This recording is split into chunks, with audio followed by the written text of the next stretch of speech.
The vast command center hummed with activity as Admiral Emma Stone walked through the sliding doors. Screens lined the walls, showing Earth's orbital defenses and the scattered settlements across the solar system. For 5,000 years, humanity had kept to itself, hidden behind layers of signal jamming technology and strict protocols. The Great Silence, they called it. "Admiral, you need to see this." A young officer handed her a data pad, his face pale. Emma's eyes widened. "Confirm." "This and now." "Already did 3 times, it's real." She stared at the reading. For the first time in 5 millennia, an alien signal had broken through Earth's communication blackout. "Get me Captain Reed," she ordered. Captain Jack Reed stood at the viewport of the orbital training station, watching Earth spin below. At 42, he had spent his entire life within the confines of the solar system, like every human since the retreat.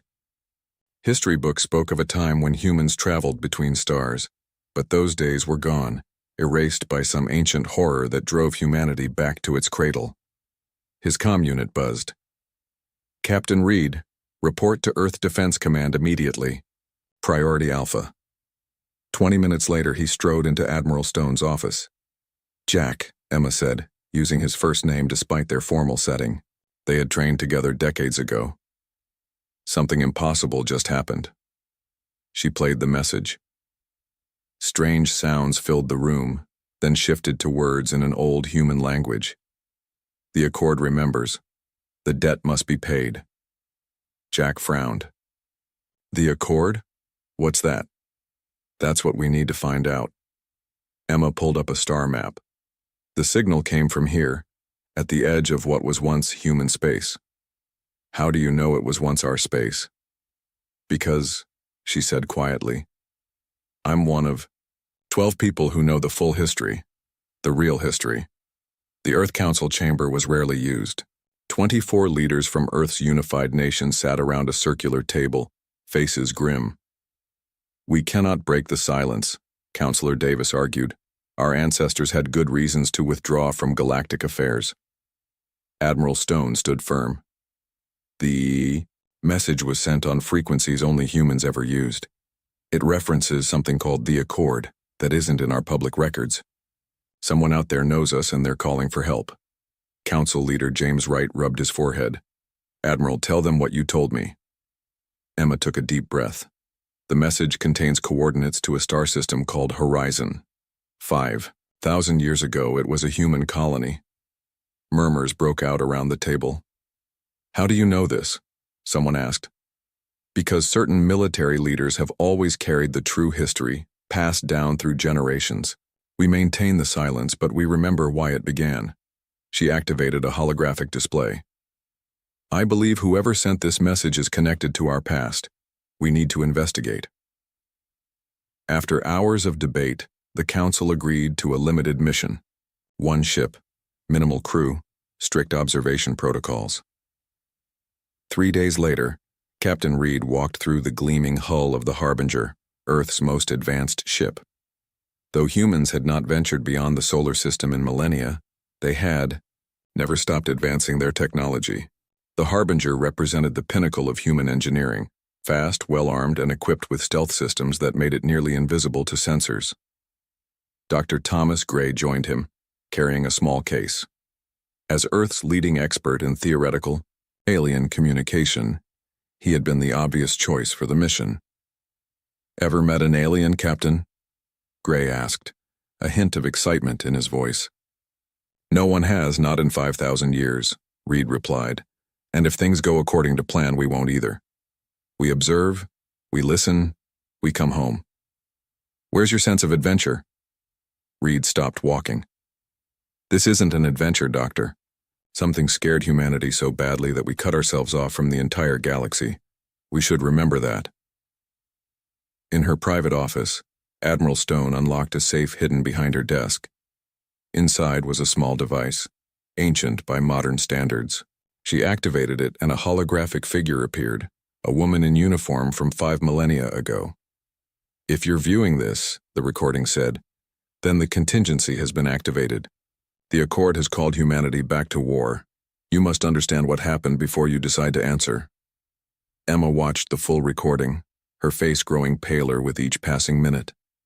When it finished, she sat in silence for a long time, before sending a private message to Captain Reed's ship. The Harbinger's engines hummed as the crew prepared for departure. Besides Reed and Gray, there were 10 others: navigation experts, security personnel, and Lieutenant Kate Wilson, a military specialist with a sealed set of orders from Admiral Stone. "Pre-jump checklist complete," announced the navigation officer. "Course to coordinates locked in." Reed settled into the command chair. "Remember, we're observers only. No contact without direct authorization from Earth Command." "And if someone contacts us first?" Gray asked. Reed had no answer for that. The Harbinger rose from Earth's orbital dock, accelerating quickly past the Moon and the Mars outposts. As they approached Jupiter, Reed gave the order to activate the fold space drive, technology developed during the silence that allowed travel faster than light. "Drive spinning up," the engineer reported. "Field stability at 100%. Reed looked at the main screen showing the gas giant Jupiter against the blackness of space. For thousands of years, this had been the farthest humans ventured. Today, they would break that limit. "Fold space in 3, 2, 1. The stars stretched and twisted around them as the Harbinger punched through the fabric of space. In the privacy of his quarters, Reed opened the message from Admiral Stone. "Jack, her recorded image said, 'What I'm about to tell you isn't in the mission briefing. The signal we received, it's a warning. Something is coming. Something our ancestors fought once before. If what you find confirms this, you have new orders. Prepare humanity for war.'" The ship hurtled through fold space toward coordinates not visited by humans in 5,000 years, carrying with it the possible end of humanity's long silence. As Reed stared at Admiral Stone's grim face on the screen, a chill ran down his spine. The great silence had never been about peace. It had been about hiding, and now something had found them. The Harbinger emerged from fold space with a flash of light. Captain Reed blinked as the main screen adjusted to show their new surroundings. A red dwarf star glowed dimly in the distance, its weak light barely reaching a cluster of planets orbiting it. "Location confirmed," said the navigation officer. "We've arrived at the coordinates." Dr. Gray rushed to the sensor station. "Amazing! Our first journey beyond Sol in 5,000 years. "Focus, Doctor," Reed reminded him. "What are we looking at?" Gray studied the readings. "Third planet seems most likely. It's in the habitable zone, though barely." Lieutenant Wilson moved to stand beside Reed. Her eyes were fixed on the planet, her expression unreadable. Reed had tried several times to learn more about her secret orders, but she had politely refused to share them. "Take us closer," Reed ordered. "Maintain stealth systems at maximum." As they approached the planet, the ship's AI system activated. A holographic woman appeared on the bridge. "Captain, I am detecting unusual energy signatures from the third planet," said Athena, the ship's AI. "They match no known pattern in our database." Reed leaned forward. "Is it the source of the signal?" "Negative. The signal originated from something in orbit around the planet." The sensors soon found it, a small station floating in a stable orbit, showing no lights or obvious signs of activity. "It appears to be dormant," said Athena, "but it is definitely of human design." A heavy silence fell over the bridge. "That's impossible," one of the officers whispered. "No human has been out here for 5 millennia. Dr. Marcus Bell, the xenohistorian who had been quietly analyzing data since their arrival, finally spoke up. "Not impossible, just forgotten." All eyes turned to him. "Before the Great Silence, humans had colonies across dozens of star systems," Bell explained.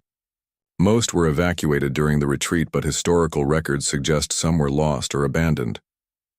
Reed made his decision. "Prepare a shuttle. Dr. Bell, Dr. Gray, Lieutenant Wilson, you're with me." The shuttle approached the station cautiously. Up close, the structure was clearly ancient, its hull marked with scars from space debris and radiation. but something had kept it functioning all these years. Look at the design, Bell pointed out.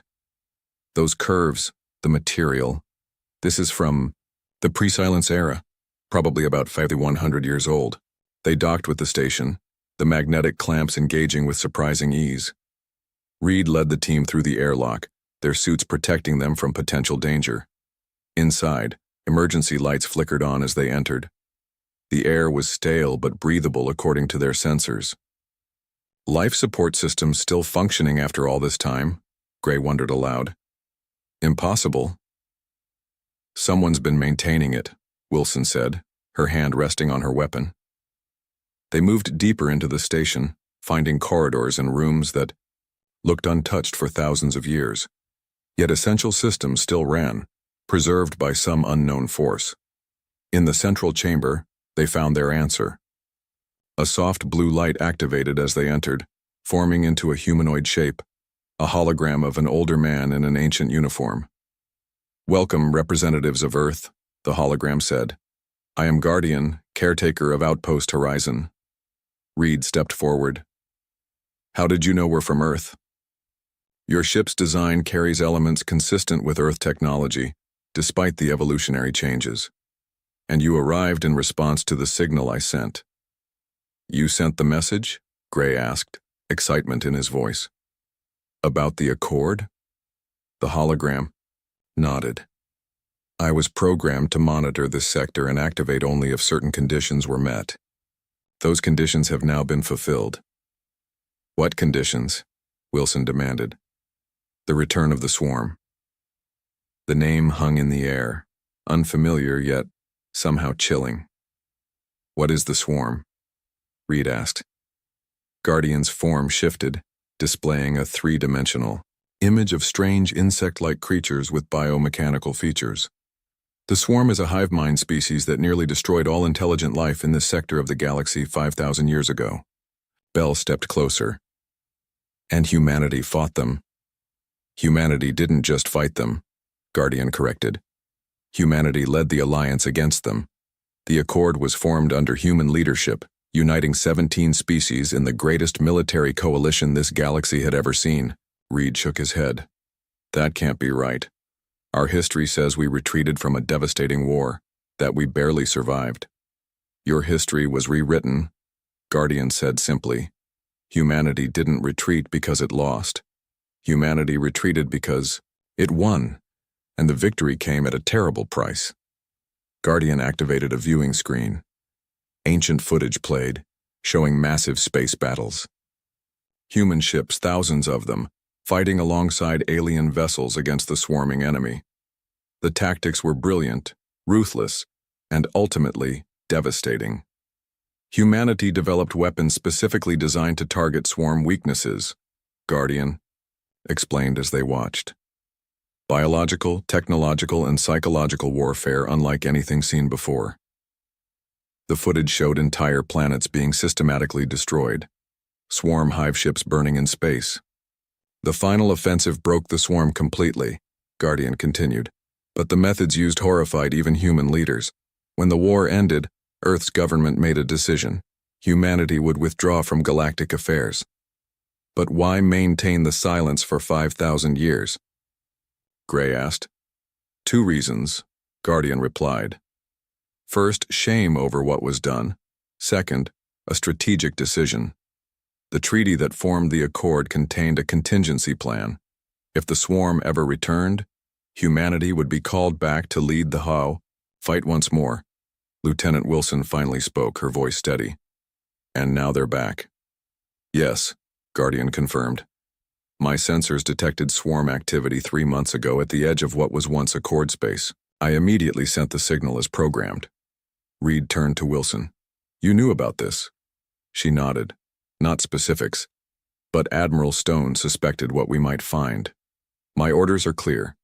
If the threat is real, I'm to begin preparations for reactivating Earth's war machine." "What war machine?" Bell asked. "Earth has been peaceful for millennia." Guardian's hologram smiled sadly. "Dr. Bell, did you ever wonder why, despite 5,000 years of peace, Earth maintained such formidable defenses. Why your ships, though never used in war, are so well armed? The Great Silence wasn't just withdrawal, it was preparation. The hologram shifted again, showing a map of hidden facilities throughout the solar system and beyond. Weapon caches, shipyards, and military bases, all dormant but maintained in secret over the centuries. Humanity never forgot the threat, Guardian continued. Your leaders passed down the knowledge from generation to generation, maintaining readiness while hoping the day would never come. Reed felt cold realization washing over him. And now, that day is here. Guardian nodded gravely. The swarm has evolved, grown stronger. The remaining Accord species have been holding them back, but they need humanity's tactical genius once more. Wilson stepped forward. Where do we find the Accord now? I have coordinates, Guardian replied. They've maintained a hidden assembly, world, waiting for humanity's return. Representatives have gathered there preparing for war. Reed looked at his team, then back at Guardian. Show us everything you have on the swarm and the Accord. We need to know what we're dealing with before we make any decisions. As Guardian began displaying files and records from the ancient war, Reed sent a message back to the Harbinger. Prepare for long-range communication to Earth. Admiral Stone needs to know what we've found. The ghosts of humanity's past had returned, bringing with them a choice.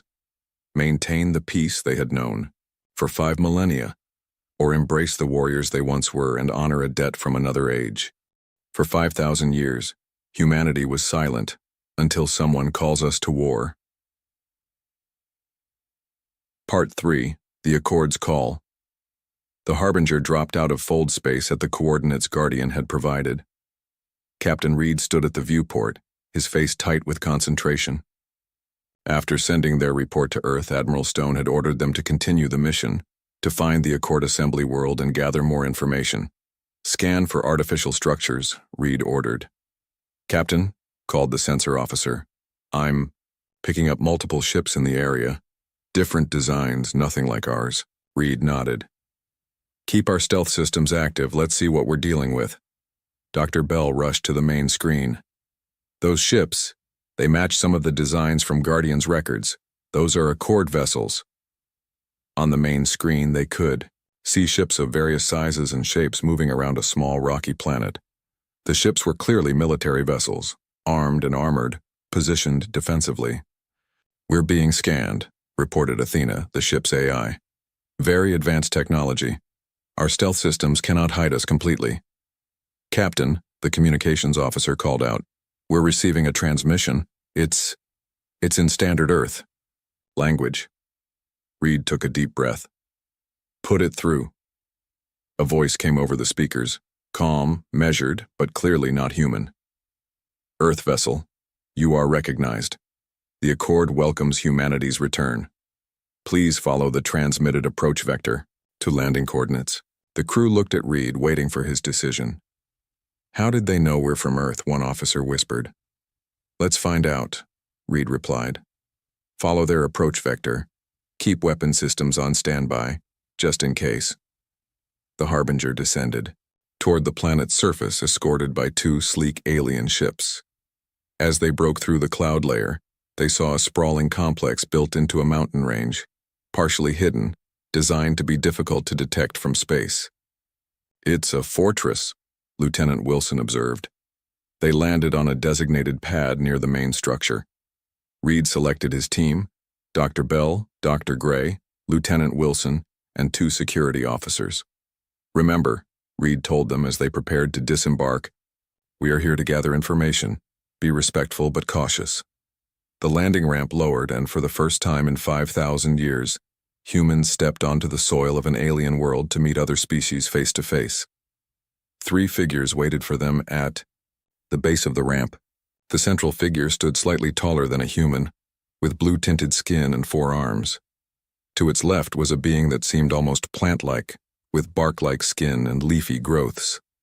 To its right was a smaller creature with large eyes and delicate features.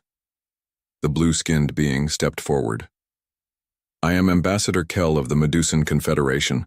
On behalf of the Accord, I welcome humanity's representatives. Reed introduced himself and his team. "We received your message. We've come to learn more about the situation. Please, follow me," Kel said, gesturing with one of his forearms. They walked through corridors carved into the mountain, passing members of various alien species. Some stopped to stare at the humans, with expressions that Reed interpreted as a mix of awe and relief. "They look at us like we're some kind of saviors," Dr. Gray whispered. "To them, perhaps we are," Bell replied quietly. Ambassador Kel led them into a large chamber where representatives from at least a dozen different species sat in a circular arrangement. As the humans entered, the aliens rose to their feet in what seemed like a sign of respect. "The humans have answered our call," Kel announced to the assembly. An older alien with crystalline features spoke up. "After 5,000 cycles, the warriors return. The prophecy holds true." Reed stepped forward. "We're not warriors. Earth has been peaceful for millennia." A ripple of what sounded like laughter moved through the assembly. Captain Reed said, "Kelson humanity may have forgotten its nature, but the rest of the galaxy has not. The stories of your species' military prowess have been passed down through generations. Some became myth, but the core truth remained." "What truth?" Reed asked. "That without humanity, the Accord cannot defeat the swarm," replied Kel. "Not again." Kel activated a holographic display in the center of the room. It showed star systems, at the edge of what he called known space. Dozens of worlds, some marked in red. "The red markers indicate worlds already consumed by the swarm," Kel explained. "They returned 3 years ago, emerging from the void beyond the galactic arm. They have evolved, adapted. Our defenses slow them but cannot stop them." "Why didn't you contact Earth sooner?" Lieutenant Wilson asked. A smaller alien, with features that reminded Reed of an insect, answered. "The treaty your ancestors signed was clear. Humanity would remain isolated unless the swarm returned at full strength. We have honored that treaty, protecting the borders of human space for 5,000 years. Reed looked surprised. "You've been protecting us?" "Of course," said Kel. "It was our part of the bargain. Humanity defeated the swarm and chose isolation. We promised to ensure that isolation remained unbroken." Reed turned to Bell. "Did you know about this protection?" Bell shook his head. "Our histories mention nothing about alien guardians." "There is much your people chose to forget," said Kel. "But now memory must return." A door at the far end of the chamber opened. A human figure walked in, an older man in a uniform design that Reed didn't recognize. "Who are you?" Reed demanded. "General Mark Taylor," the man replied. "Earth Military Command, Outer Defense Division." "That's impossible," said Dr. Gray. "Earth hasn't had an Outer Defense Division for thousands of years." General Taylor smiled grimly. "We've always had it, Doctor, just not where anyone could see it." Taylor explained that he had been awakened from stasis when the swarm's return was confirmed. He was one of several high-ranking officers preserved, from the original war, kept as a living connection to humanity's military past. "The Accord members recognized me," Taylor said. "I can verify they are indeed our former allies." Reed felt overwhelmed. "General, with all due respect, I need to understand what's happening. Why would Earth keep all this secret? Why maintain this fiction of peace if we've been preparing for war all along?" Taylor's face grew solemn. "Because, Captain, the weapons and tactics humanity developed to defeat the swarm nearly destroyed us too. The decision to retreat wasn't just about ending conflict, it was about preventing us from becoming monsters." The holographic display shifted to show images that made Reed's blood run cold. Planetary systems being systematically destroyed, biological weapons that targeted the swarm's neural networks, and psychological warfare beyond anything Reed had imagined possible. "We won the war," Taylor continued, "but the cost was our humanity. Our leaders feared what we might become if we continued down that path." A message alert sounded from Reed's communicator. It was from the Harbinger. A transmission from Earth had arrived, marked highest priority. Reed opened the message. Admiral Stone's face appeared, her expression grave. "Captain Reed, the Council has reviewed your findings. They authorize continued investigation but are not yet ready to commit to military action. However, she paused. Our long-range sensors have detected unusual activity near Neptune. Something is probing our defenses. The message ended. Reed looked up at General Taylor and Ambassador Kell. It seems, Reed said slowly, that the decision might be made for us. If the swarm is already testing Earth's defenses, we don't have the luxury of debate. Dr. Bell, who had been examining data on a nearby console, called out suddenly, "Captain, you need to see this." On the screen was a map showing hidden human outposts scattered throughout former human territory. Military bases, weapon caches, and automated defense systems, all dormant but intact. Your ancestors prepared for this possibility, Kell said. They hoped it would never come, but they prepared nonetheless. Reed stared at the map, the scale of the hidden human military presence becoming clear. For 5,000 years, behind the facade of peaceful isolation, humanity had maintained the capacity for war on a scale he could barely comprehend. The question now was whether they would use it. The Harbinger returned to Earth space 3 days later, accompanied by 2 Accord ships carrying Ambassador Kell and General Taylor. As they approached the outer defense perimeter, dozens of Earth vessels moved to intercept them. "Hold position," ordered a stern voice over the communication system. "Unidentified vessels, you are entering restricted space." Captain Reed opened a channel. "Earth Defense Command, this is Captain Jack Reed of the Harbinger. We're returning with diplomatic guests by direct authorization of Admiral Stone." There was a long pause before the reply came. "Harbinger, transmit authentication codes and prepare for escort." 6 sleek military ships surrounded them, their weapons systems clearly active. Reed noticed how the Earth vessels positioned themselves, a formation designed to destroy the alien ships instantly if needed. "Your people haven't forgotten how to fight," General Taylor observed with approval. Ambassador Kell seemed unfazed by the show of force. "We expected nothing less." Admiral Emma Stone waited in the lunar docking bay as the ships arrived. Behind her stood several members of the Earth Council, including Council Leader Diana Wright. Their faces were grim as they watched the alien visitors disembark. "Admiral Stone," Reed saluted as he approached. "Captain," she replied, then turned to the aliens. "Ambassador Kell, welcome to Luna Base. I apologize for the restrictive security measures." "No apologies needed, Admiral," Kell responded. "Caution is wise." Council Leader Wright stepped forward. "I am Diana Wright, representing Earth's unified government. Your presence here breaks 5,000 years of isolation. A necessary breach," said Kell, "given the circumstances." General Taylor was the last to exit the ship. When Admiral Stone saw him, her eyes widened in recognition. "General Taylor," she said, "I never thought I'd see you awakened in my lifetime."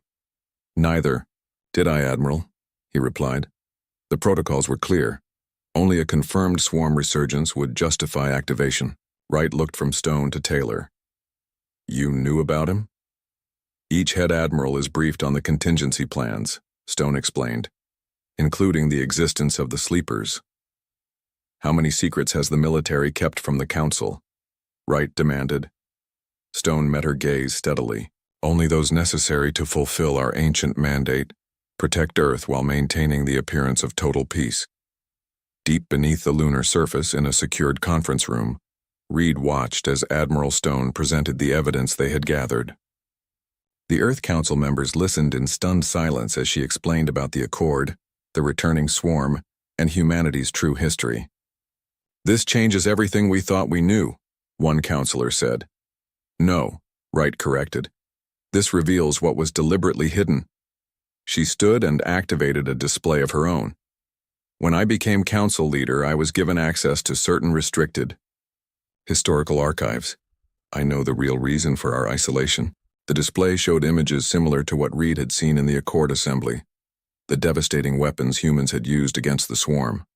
"Our ancestors didn't retreat out of fear," Wright continued. "They retreated out of shame. The methods we used to defeat the swarm were so horrible that our leaders feared what we might become if we continued to develop along that path." Ambassador Kell nodded solemnly. Your weapons targeted the swarm's shared consciousness. You found ways to turn their hive mind against itself. Effective, but the suffering it caused was immeasurable, Wright finished. And that's why I'm hesitant to bring humanity back into galactic affairs. If we awaken our war machine, can we control it? Or will we become the monsters we once feared? General Taylor stepped forward. Council leader, the swarm gives us no choice. They consume every world they touch, every being absorbed into their collective. There is no negotiating, no peaceful coexistence. Dr. Bell, who had been analyzing data since their return, cleared his throat. There's something else you should know. I've been studying the historical records we retrieved. The weapons humanity developed weren't just technological or biological. We created specific tactics designed to exploit swarm weaknesses. He displayed examples of battle plans from the old war, brilliant, ruthless strategies that had broken the swarm's forces. These weren't just weapons, Bell explained. It was our thinking that made us dangerous. Our ability to innovate, to adapt, to find an enemy's weakness, and exploit it without hesitation. The room fell silent as the implications sank in. The Accord species have advanced their technology, Reed added. But according to Ambassador Kell, they lack the tactical innovation that made humans such effective warriors. Stone looked at Wright. The decision before us is clear. Do we honor our commitment to the Accord and fight? Or do we maintain our isolation and hope the swarm doesn't find us? Before Wright could answer, an alarm blared through the facility. A communications officer burst into the room. Admiral Stone, the Neptune outpost is under attack. The command center of Luna Base hummed with frantic activity as reports came in. The holographic display showed Neptune's largest moon base under assault from strange, organic-looking ships. How did they get past our early warning systems? Stone demanded. Unknown, Admiral, an officer replied. They seemed to appear out of nowhere. Reed watched as the Neptune defense forces engaged the attackers. The Earth ships fought well, but the swarm vessels moved with a coordinated precision that was unnerving. They've been studying us, General Taylor said quietly. They remembered their old enemy. The outpost reports 70% of defensive capabilities offline, reported an officer. They're requesting immediate reinforcement. Stone looked at Wright, waiting for authorization. Wright's face was pale but resolute. Deploy the 6th Fleet. The 6th Fleet? Reed asked. I wasn't aware we had numbered fleets. There's much you weren't aware of, Captain, Stone replied. She turned to a communications officer. Send the activation codes. Authorization, Stone, Emma, Admiral, clearance Alpha 1. Throughout Earth's solar system, hidden installations began to power up. On Mars, massive hangar doors opened in what had appeared to be natural canyons. In the asteroid belt, what looked like mining operations transformed into military shipyards. Near Jupiter, orbital platforms that had been disguised as research stations revealed weapon systems more advanced than anything Reed had seen. All this time, Reed whispered, all this time we were preparing. Hope for peace, prepare for war, Taylor said. The oldest military doctrine. Stone turned to Wright. Council leader, with the swarm directly attacking our forces, I recommend implementing Protocol Lazarus. Wright closed her eyes briefly, then nodded. Proceed. Stone entered a series of commands into a secure terminal. Deep beneath the lunar surface, a massive military complex began to awaken. Lights activated in vast chambers filled with ships, weapons, and supplies. In specialized medical units, thousands of stasis pods powered up, beginning the revival process for soldiers and specialists prepared for this very day. What is Protocol Lazarus? Reed asked. The awakening of our full military capability, Taylor explained. Ships, weapons, and specially trained personnel kept in stasis, waiting for the day they might be needed. How many? Reed asked. Enough to make a difference, Stone replied. From his position near a viewing port, Reed watched as Earth's orbital defense grid came online. Thousands of satellites and platforms that had appeared passive for centuries, now revealing their true purpose.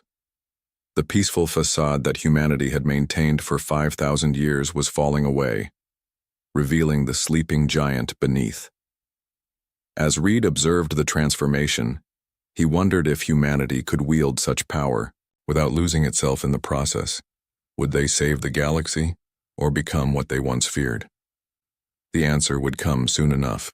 3 weeks after the attack on Neptune, Admiral Emma Stone stood on the bridge of the Dreadnought, Earth's largest warship.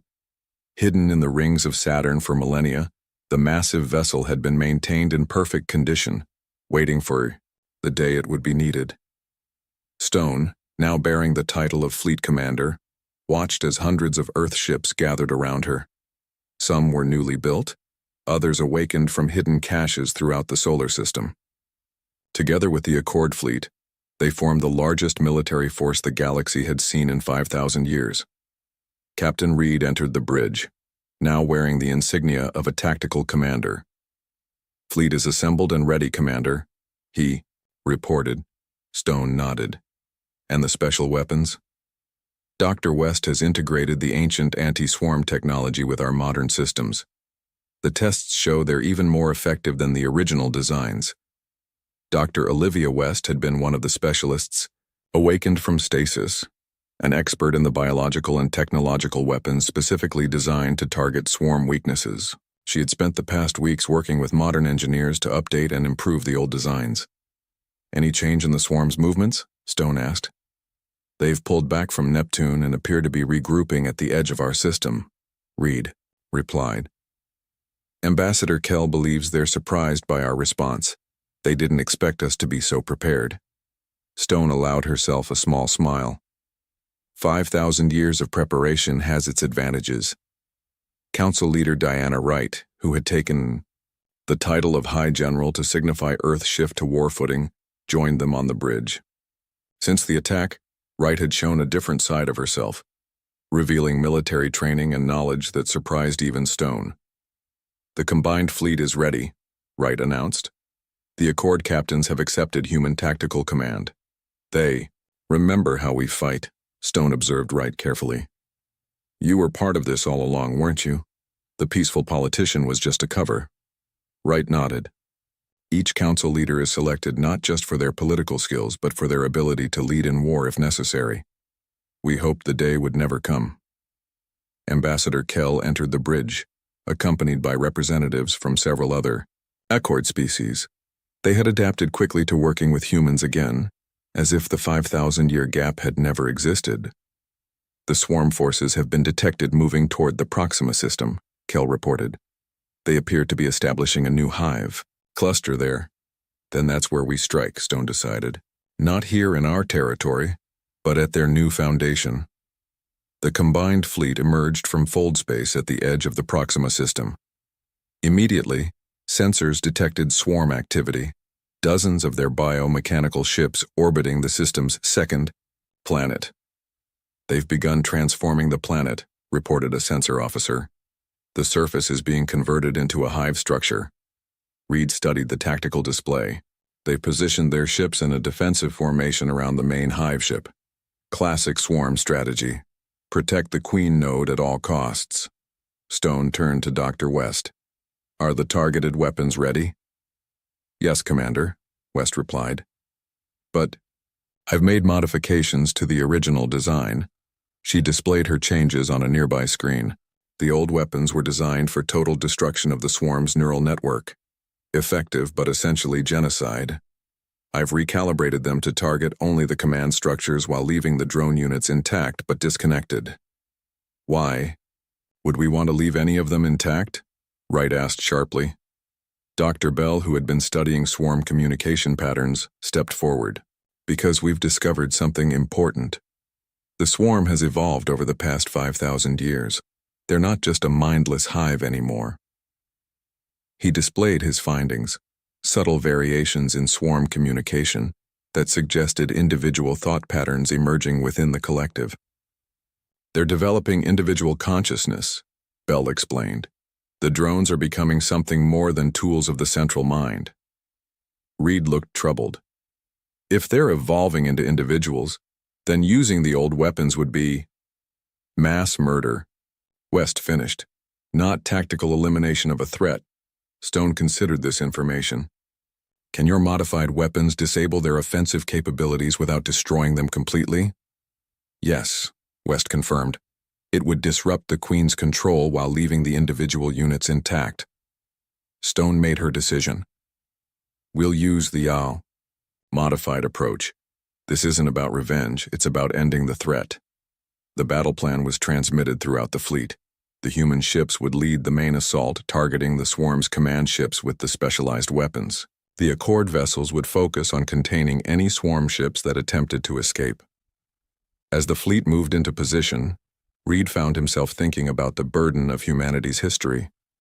For 5,000 years, they had hidden their true nature, not just from the galaxy but from themselves. The peaceful civilization they had built was real, but so was this warrior spirit that now reawakened.